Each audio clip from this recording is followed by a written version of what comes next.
السلام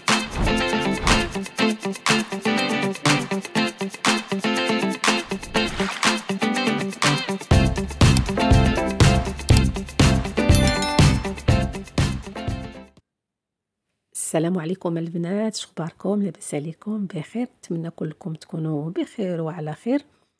غتشوفوا معايا البنات واحد ميني كيك رائع معلك، تيجي هكايا مع العصائر، تيمشي مع العصائر مع قهوه كحله، رائع بزاف بزاف وسهل وبسيط. ان شاء الله تبعوا معايا الفيديو من الاول للاخر. غتشوفوا معايا البنات هذا الكيك تنحتاجو هنا 3 البيضات، سهل بزاف وبسيط كما غتشوفوا معايا المقادير ديالو. تنحتاجو 80 غرام ديال اللوز، يكون بالقشره اولا بلا قشره.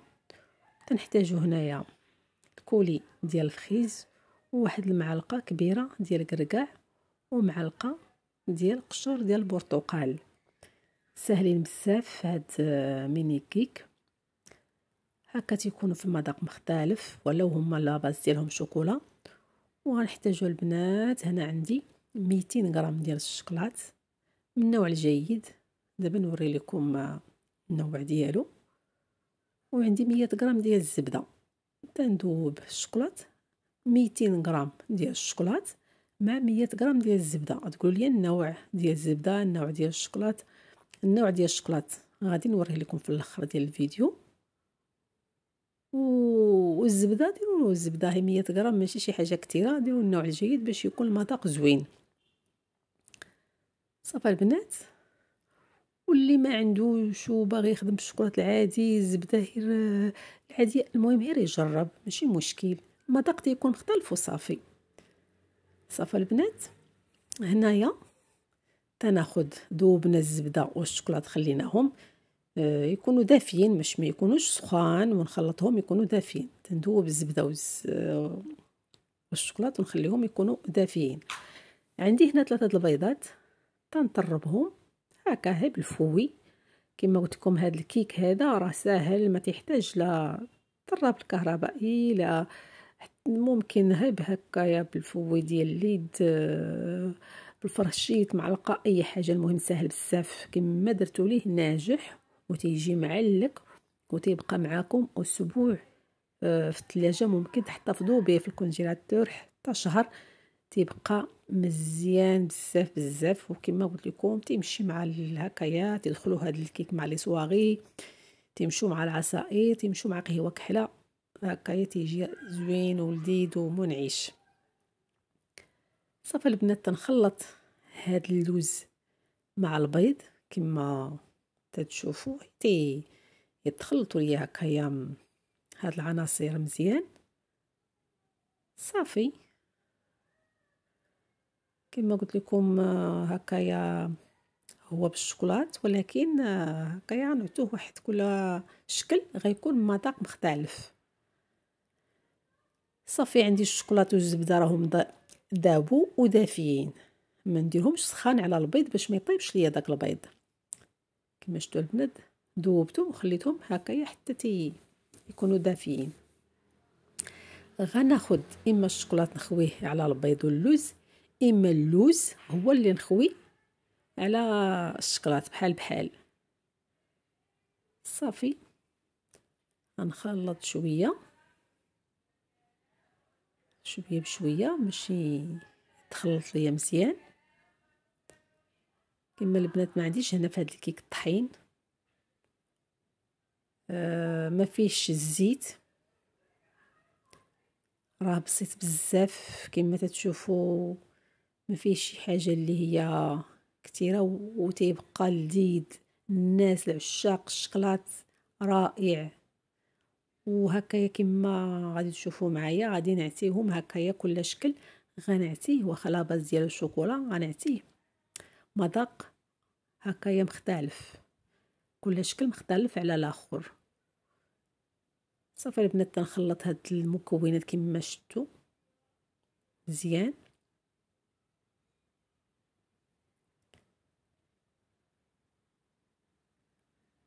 صافي تنخلطهم هكا حتى تنحس بهم.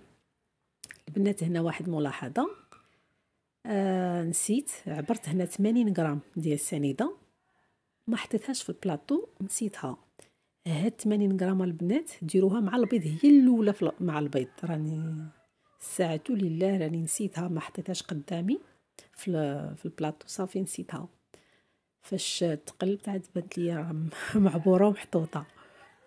80 غرام قلنا ديال سنيده تنديرها هي الاول مع البيض، تنخدمهم عاد تنزيد اللوز صافي. ما ديروش بحالي، حطوا كلشي قدامكم وخدموا. قلنا 80 غرام ديال سنيده، درتها مع دوك 3 البيضات وطربتها مزيان هكايا بالفوي، وعاد تنزيد داك اللوز وعاد تنزيدو الشوكولات كما شفتوا. كانت واحد النتيجه ولو ما درتو من الاول، جو لذاذين ومعلكين. ولو ما درتناش سنيده في الاول، يعني نخدمها مزيان حتى نحس بها صافي راه دابت وعطاتني نفس النتيجه. صافي البنات نحس بالمقادير ديالي، بالمكونات ديالي راهم تخلطوا مزيان. وهذا المقدار البنات راه تيخرج تبارك الله، راه تيخرج لكم، حيت تنخدموهم في السيليكونات صغار تيعطوني بزاف ديال هكا ديال الحبات. صافي البنات عندي الخليط ديالي هو هذا واجد. دابا انا غنفرقو، واش على 2 واش على 3 على 4 على 5، نتوما يا المذاقات اللي بغيتو تزيدوها وتتعطوا وتتغير ما بين الشكل للشكل. انا هنا البنات غادي نفرقها هي على 3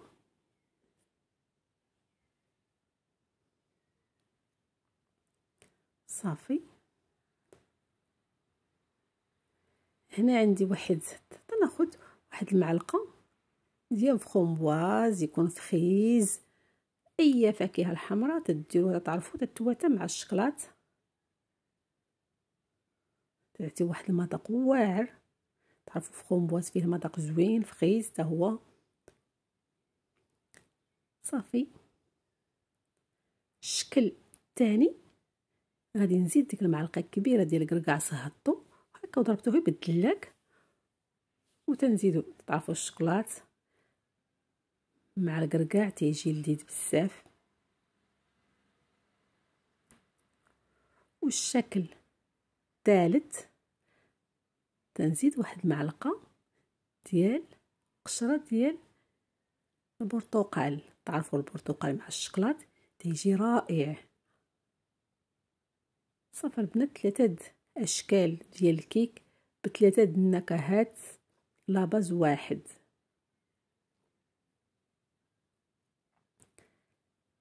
غادي نخلطهم مزيان. وعندي هنا شوفوا نتوما البنات السيليكونات اللي عندكم، مربع دايري مستطيل اللي كاين. انا غنخدم بهذا المربع، راه اي واحد عنده هاد السيليكونات حيت تنخدموا بهم بزاف هاد الاشكال هادو. تناخذ هكا جهد معلقه صغيره، ما يكونش عامر كما شفتوا البنات، راه ما فيه لا خميره لا حتى شي حاجه، لا زيت لا طحين. ندير كما قلت لكم جهد المعلقه. وحسنا البنات الا صايبتوا هذا الخيط خلوه يرتاح واحد ساعه المكانه، ديروه في السيليكون وخليوه يرتاح. خليوه غير هكايا في الزلايف، ومن بعد عاد خليوه يرتاح واحد ساعه المكانه. عاد يمكن لكم تعمروا السيليكون صافي، وتندخلهم الفران ديالي حتى ينشفوا، ما فيهم والو دغيا تينشفوا.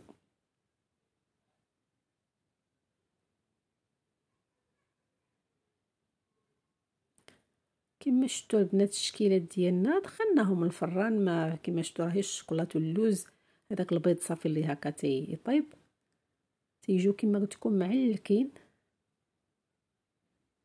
كل واحد والمذاق ديالو، كل واحد مختلف على الاخر.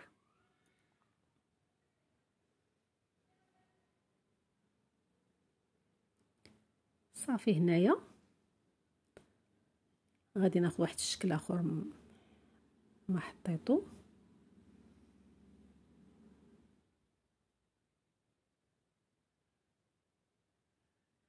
هذا الشكل البنات حتى هو يا كما قلت لكم ديروا اي سيليكونات عندكم. هذا هو البنات عندي واحد شويه ديال فرومبواز،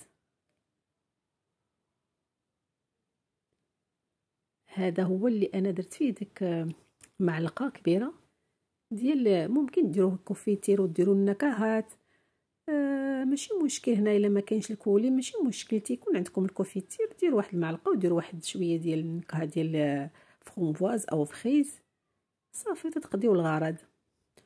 وعندي هنا البنات عندي قشور ديال البرتقال معسلين مع شي شويه ديال اللوز، حيت هذا الشكل هذا البنات هو اللي فيه ديك معلقه ديال قشره ديال البرتقال، وتنزينها بشويه ديال البرتقال معسل هكا القشره ديالو معسله، نزيد معها شويه ديال اللوز كونكاسي، ممكن نديروا اللوز فيلي محمر، وتنجمعوا بشي شويه اما العسل ولا الكليكوز هكايا، وتنديهم نجيبهم في كاسرونه حتى تيتعلكوا باش يشدوا هكا بلاصتهم، تيجيو ملذاذ بزاف بزاف. تعرفوا الشكلاط مع الليمون مع اللوز يا سلام، تشبعوش منهم ان شاء الله. فاش غادي تجربوهم راه يعجبوكم بزاف. هكا نتوما والعائله ديالكم وليدات كما تنقول، دابا حنا في الصيف في عطله هكايا الانسان تيكون جالس جا وعنده عائلته، بغا يمشي عند عائلته يدي شي حاجه في يديه، وما كاين اسهل من هاد الميني كيك الرائع. ولو تصوبوه كما قلت لكم توجدوه على يومين تحطوه في الثلاجه على 15 يوم، ديروه في الكونجيلاتور حتى تكونوا غاديين صافي تتهزوا البلاطو ديالكم تقادوه كل هكايا المبالاج ديالو مزيان، ديروه في الكونجيلاتور تكونوا غاديين هدو صافي تيبقى مزيان ما تيوقع له حتى شي حاجه. هادو البنات هما اللي درنا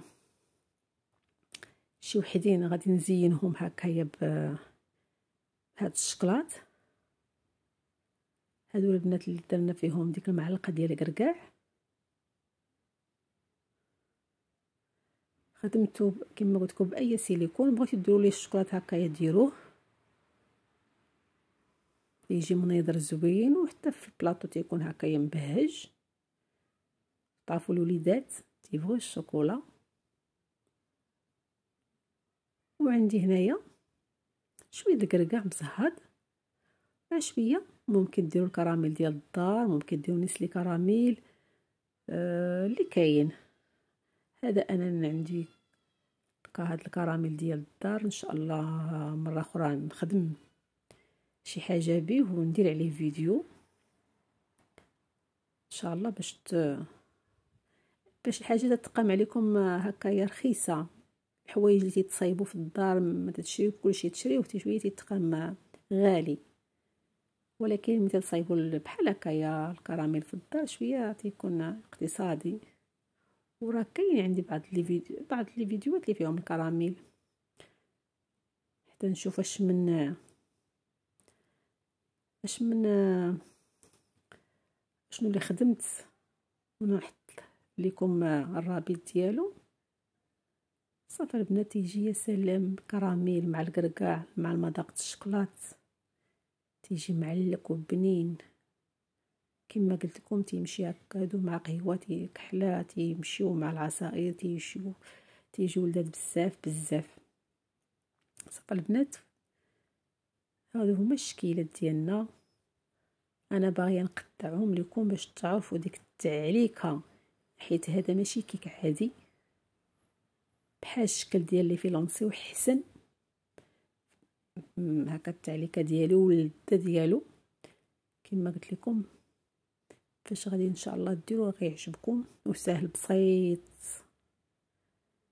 كلهم البنات كل واحد والمذاق ديالو. هذا بالمذاق ديال تيجي فيه داك المذاق ديال الفرomboise تيجي لذيذ، وهذا ديال الليمون تعرفوا الشكلاط مع الليمون مع اللوز يا سلام، والتعليكه ديالو تيجي لذيذ بزاف بزاف، بالخصوص ملي تخدموا بالمواد هكايا تكون لذيذه، تكون الجوده زوينه، تيكون المذاق تيطلع.